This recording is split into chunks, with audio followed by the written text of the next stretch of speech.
Falling into your baseline could be viewed as a really positive thing or a really negative thing, or even a neutral thing. The reason I say that is your baseline is just a set of standards that you have for yourself.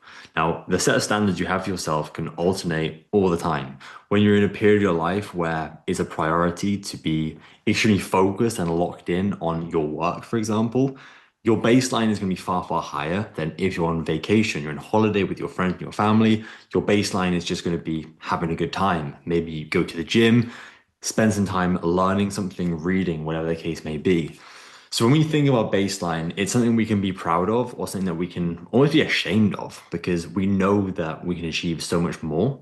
But every day where we don't do everything we intended to, that baseline is not being met, or the expectation of the baseline we have is not being met.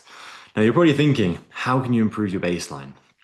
Ultimately, it comes down to actually making the decision that you want to be better. And that comes from a bigger desire to be more and to achieve more. Now, I don't think this is something that can just happen overnight. You can't just have a click and be like, oh, suddenly my baseline is going to improve. There has to be a deeper meaning. There has to be a real reason why you want to get better. If it's just the fact of, I want to make more money because I just want to see a bigger number in my bank account, that's not going to be enough when the days do get hard, because it is going to get hard when you don't want to do the work that you've set out. You don't want to show up and read. You don't want to show up and do some cold calling. Whatever that thing is for you, it could even be just getting out of bed this morning. That could be your baseline isn't even meeting getting out of bed and doing that one thing. Some days it's going to be hard to do.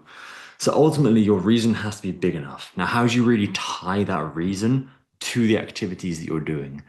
Constant reminders. As humans, we have monkey brains, right? Information goes in, we process it one day, it sounds cool. The next day, we don't remind ourselves of that information. We forget it. It goes stale.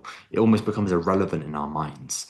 So, what do? We have to remind ourselves daily, but also make sure that it's constantly intriguing and we're adapting that information so it's not becoming stale to our dopamine receptors almost.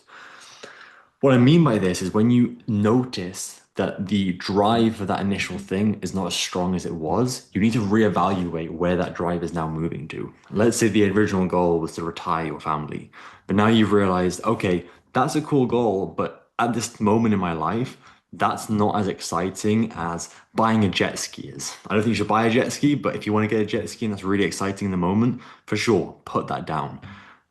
But every day, or every couple of days, or every week, whatever you feel like you need personally, remind yourself of your why and the reason to get up and to increase your baseline. Because as time goes on, that baseline is going to get easier to maintain, and then you can start adding in more things, and your life can become more fulfilling. Ultimately, you need to make sure the things you're adding into your life are actually making a difference and making you feel better about yourself. If you're adding in something because you think that it's the right thing to do, but you do the thing and you feel terrible for doing it, remove it. For example, ice baths. I did them for a very long period of time because I thought it was the right thing to do. But ultimately, I hated them. They sucked, and I don't think they actually achieved anything besides maybe a little bit of reduction in inflammation in my muscles. Instead, think of the habits that actually are going to make a difference in your life. Your situation can be very different to mine, so I'm not going to go out and list the things that I'm doing. But ultimately, you'll find the things that work for you over time. It's not a sprint, it's a marathon. It's going to take time. Don't stress about being perfect initially. No one is perfect, and that's okay, as long as you have the intention of getting better. Most importantly, a lot of this stuff you're not going to be able to do on your own. You got to look for God. God is going to help guide you to an immense degree that I can't even comprehend or break down for you in words.